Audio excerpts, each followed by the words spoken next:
is Marco, and in this video I'm going to show you how to see saved photos on Facebook. Before I show you how to do this, subscribe to the channel, it helps me out a lot. The first way is just open up your Facebook and you're going to, for example, open a photo. You want to click on share, go to the right and click on more, and you can save them to files. And then basically you will have it inside files. If you want to save it inside Facebook, once you find the post, go to the top right under three dots and you want to click on save post. Now this post has been saved. You can add it to whatever collection you want. And then you can just click on view items, and that's only going to take you to view your items.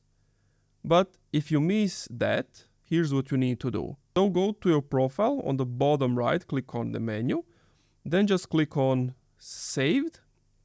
And here you are going to see all of your saved stuff. As you can see, I have this post that I have saved. And that's it.